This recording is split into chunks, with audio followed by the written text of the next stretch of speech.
Olá, meus amados, estejam todos na paz, que Deus possa abençoar a vida de cada um. Eu quero poder tentar usar um conhecimento, um pouco de conhecimento que a gente adquire no dia a dia, lendo a palavra de Deus, conhecendo os textos sagrados. Eu quero compartilhar com você uma palavra, porque tem acontecido, já tem uma semana mais ou menos que tem acontecido algo que eu acredito que muitos têm visto, pouco na mídia, né? Na mídia, nas televisões, nos canais de televisões, a respeito de Israel, o que está acontecendo em Israel. Mas se você adentrar no YouTube, no Face, no Instagram, você vai poder contemplar mais de perto o que de fato está acontecendo em Jerusalém, em Israel, que é a guerra entre o grupo terrorista chamado Hamas, que fica na Palestina, fica exatamente na faixa de Gaza. Existe os jihadistas extremos, existe também outro grupo, Hezbollah, que são terríveis, terríveis e terríveis. São extremamente homens maus e ruins, né? São terroristas que atacam Israel. Então o que acontece? Eu vou tentar explicar para alguns que vão ver esse vídeo, né? Esse mês agora é o mês chamado mês do Ramadã. É o mês sagrado para os muçulmanos, os árabes, onde eles vão lá para aquela mesquita de Al-Aqsa. Ali existe uma briga de muito tempo, porque foi exatamente ali onde o templo de Jerusalém era exatamente naquele local. Foi exatamente ali onde ficava a Arca da Aliança, o Santo dos Santos. Então existe uma guerra muito grande ali. Se você procurar na Bíblia, você vai encontrar esses textos, que depois eu posso colocar para você poder ver. Então o que acontece? Exatamente aquele lugar, Jerusalém, é um lugar sagrado para 3 tipos de religiões: islamismo, cristianismo e judaísmo. Então esse mês é o mês do Ramadã, onde os árabes, os muçulmanos, eles vão orar, né? Para Allah, para Deus, para eles é Allah, e o profeta para ele não é Jesus, é Maomé. Para eles é Maomé. Então eles vão lá, eles estavam orando, fazendo as suas preces, fazendo a sua forma de adoração. Então, justamente no Ramadã, ele tem um conceito. O conceito dos muçulmanos é sair e destruir todos os nossos inimigos. E o inimigo número 1 desse povo é justamente o povo judeu. Por quê? Porque houve em 1969, se eu não me engano, ou 68, uma guerra de 6 dias, onde 6 nações árabes vieram contra Israel, e Israel, com a ajuda do Eterno, com a ajuda de Deus e dos seus anjos, venceu essa batalha, e Israel tomou posse. Existe a Jerusalém Oriental e a Ocidental, né? Então é uma coisa meio que geográfica, eu não quero entrar nesse assunto aqui, eu quero focar em outra coisa. Então o que acontece? Então esse mês houve a oração dos árabes, e ao redor da mesquita de Al-Aqsa, do outro lado existe o Muro das Lamentações. Então, justamente nesse dia, na sexta-feira passada, o povo judeu saiu para comemorar, que é o dia de Jerusalém, 50 anos de Jerusalém, onde eles venceram. Então, eles se acharam uma forma de provocação. Por quê? Porque o povo judeu começou a rodar a cidade, tem umas ruas que eles passam, eles vão passar exatamente nas ruas onde tem os árabes. Então, eles se sentiram provocados. E existe uma família que está assentada numa área dentro de Israel, que é de Israel na realidade, né? Então, uma família palestina, e houve uma briga entre eles lá, uma discussão, e ali começou todo o motim. Então foi uma forma de ter essa briga, e começou vindo eles agredindo os policiais, agredindo a força de Israel e tal, e entrou nesse sistema. Então, quando entrou, aí começou a ter essas brigas. Aí entrou o grupo Hamas e começou a jogar mísseis em Israel, né? E quando eles começaram a jogar mísseis em Israel, Israel ele não ataca, ele defende. Israel acionou o domo de ferro, que é a defesa de Israel. Assim que um míssil entra no espaço aéreo de Israel, automaticamente Israel lança esses defensores para combater esses mísseis. Geralmente não consegue destruir todos, né? Mas sempre cai alguns. Então o que acontece? Tá acontecendo isso aqui e já vai para uma semana e eu tenho uma notícia para dar para vocês que não vai parar por agora, não vai parar por agora, infelizmente. Isso tem muita coisa para acontecer ainda e talvez aos olhos naturais de muita gente isso seja coisa normal. Mas pra gente que é cristão, que a gente que estuda a Bíblia, que a gente que sempre está em conexão com Deus, meditando na palavra, vendo alguns vídeos, ou indo para a igreja, enfim, nós percebemos que isso não é uma coisa natural. Isso é uma coisa espiritual, isso é uma coisa profética. Isso é profético. As profecias bíblicas já diziam há muito tempo a respeito do que iria acontecer. Por quê? Porque Israel é o centro. Se você pegar o seu globo terrestre aí, você vai ver que Israel está no centro, no meio, onde tudo começou. Deus escolheu aquele povo. E nós, como cristãos, que cremos em Yeshua, em Jesus Cristo como nosso Salvador, nós percebemos que o próprio Cristo anunciou que tudo iria acontecer, né?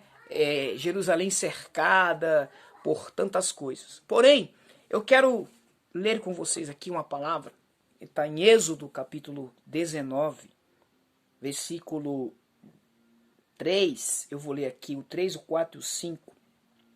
E Moisés subiu a Deus, e o Senhor o chamou do monte, dizendo: assim dirás à casa de Jacó, e falarás aos filhos de Israel: vistes o que fiz aos egípcios, e como vos carreguei sobre as asas de águia, e vos trouxe a mim.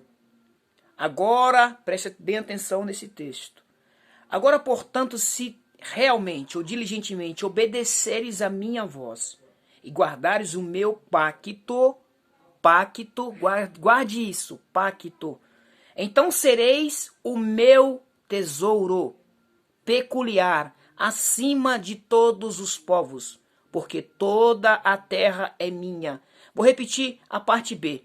Portanto, se realmente você obedecer a minha voz e guardares o meu pacto, então sereis o meu tesouro, ou o meu povo peculiar, acima de todas as nações. Queridos, não adianta ninguém tentar se levantar contra Israel, que não vai vencer. Deus fez um pacto com esta nação, Deus tem um pacto com este povo.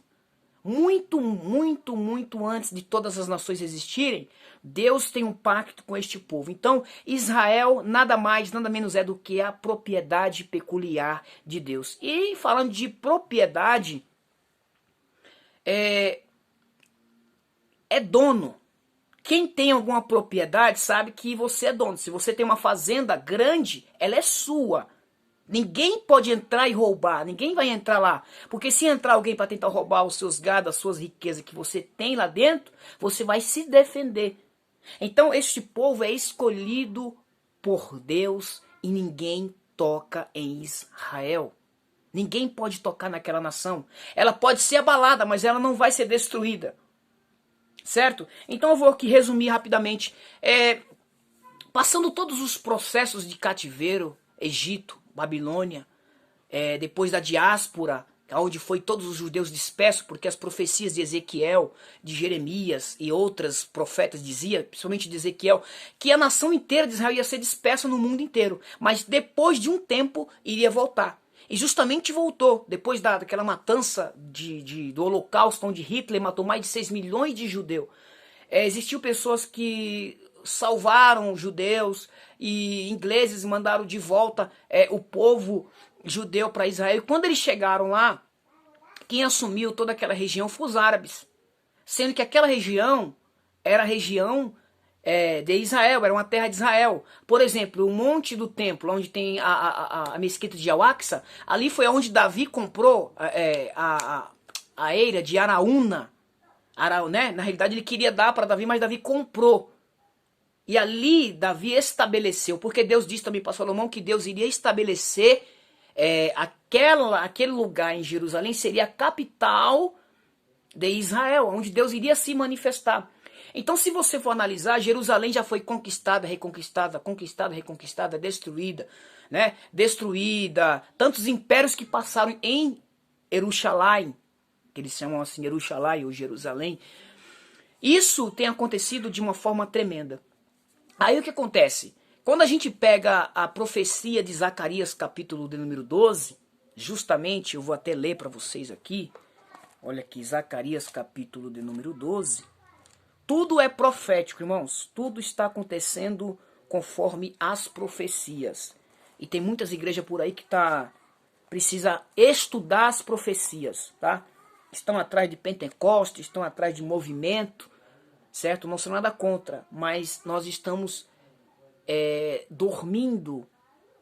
A igreja precisa despertar para as profecias bíblicas. Está tudo acontecendo patente aos nossos olhos, mas nós não queremos enxergar. Paulo diz em 2 Timóteo capítulo 3 que nos últimos dias os homens dias trabalhosos.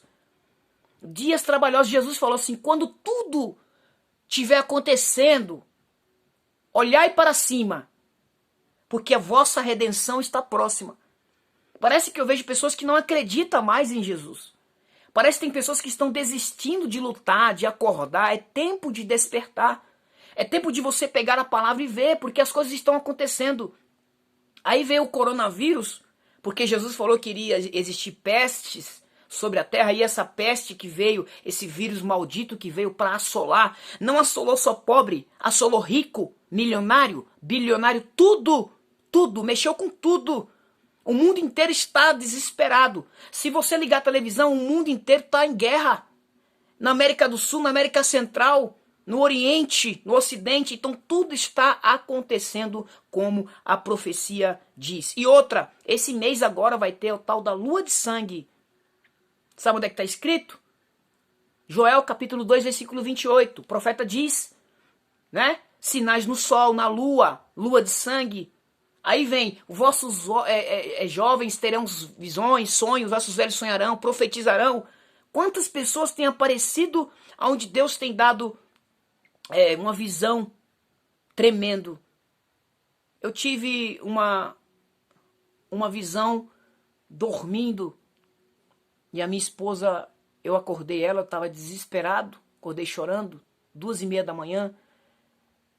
E aquilo foi tremendo. Eu não vou comentar aqui. De outra oportunidade eu vou falar para os irmãos o que aconteceu.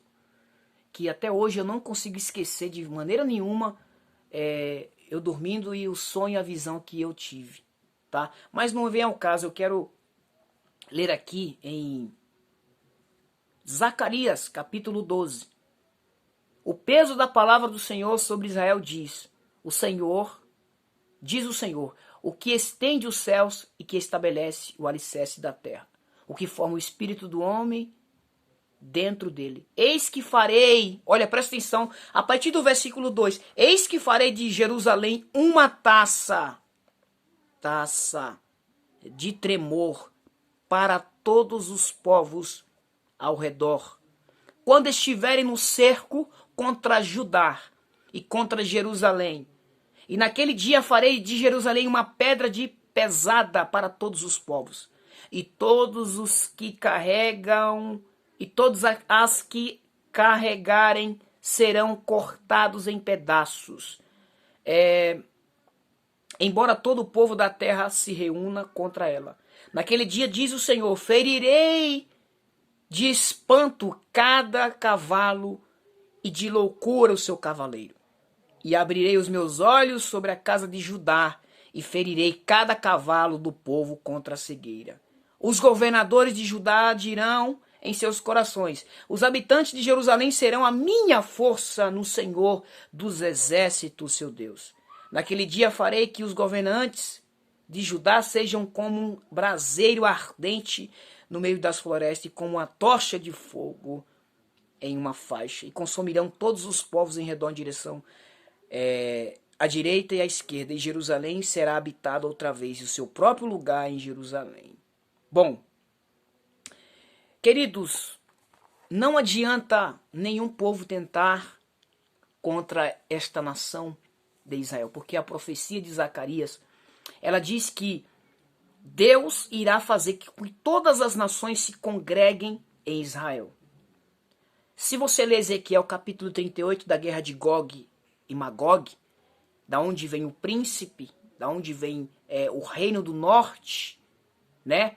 Juntamente com uma tropa de aproximadamente 2 milhões de pessoas, de soldados, para guerrear contra Israel. Ou seja, Israel está se tornando um peso para muitas nações. Por quê? Porque em 73 anos de idade, de vida, Israel renasce, ressurge. Em Amós capítulo 9, versículo 5 em diante, Deus fala que Deus iria fazer com que eles habitassem na terra assolada, mas que eles iriam plantar vinhas, iriam colher. E é de fato, Israel é o maior produtor no mundo em meio a um deserto. Israel se tornou uma nação onde não tinha exército, onde não tinha capital, certo? Então eles crescem. Por quê? Porque o próprio Deus, no capítulo 19 do Êxodo, já disse que é um povo peculiar. É a menina dos olhos de Deus, né? É a menina dos olhos de Deus. Então, tudo que está acontecendo daqui para frente não vai voltar mais como era antes, meus irmãos. Grave isso. Ah, irmão Raul, você está louco. Eu não estou louco. Eu não estou louco. Eu estou piamente confiante e convicto do que eu estou falando. Porque quando eu olho para as profecias bíblicas, eu acredito que tudo está acontecendo para que a manifestação do Messias, do que irá resgatar, do que irá levar o povo à redenção, está próximo. Então, meus irmãos, a gente tem que fazer o quê? Orar pela paz de Israel, orar pela paz de Jerusalém, não é verdade? Por quê? Porque existe uma briga muito grande ali. Existe uma briga muito grande. Eu acredito que essa guerra entre o Hamas e Israel não vai acabar agora, só está começando, né? É necessário a manifestação do Mashiach, o povo judeu chama Mashiach ben Yosef, Mashiach ben Yosef, e Mashiach ben David. São duas palavrinhas que a gente costuma estudar. E eu quero dizer uma coisa para os irmãos. Estejamos atentos, porque a vinda do Cristo para os cristãos está perto de acontecer. Não é verdade? Então estejamos atentos. Foi isso que eu queria compartilhar com vocês. Espero que vocês estejam entendidos do que eu disse. Tudo que está acontecendo está sendo dito, é profético. Daqui para frente coisas irão acontecer ainda na cidade de Jerusalém. Eu acredito, irmãos, que Deus está no controle de todas as coisas. Deus está controlando tudo e todos, porque Ele tem o poder de todas as coisas. Então, cenas dos próximos capítulos veremos. Que Deus te abençoe e te guarde. Que Deus faça resplandecer a luz sobre a tua vida. Que Hashem, que Adonai, que o Eterno esteja do lado de Israel para dar vitória para aquele povo. Um grande abraço, Shabbat Shalom para você, ou seja, um bom sábado. Fiquem todos na paz do nosso Eterno.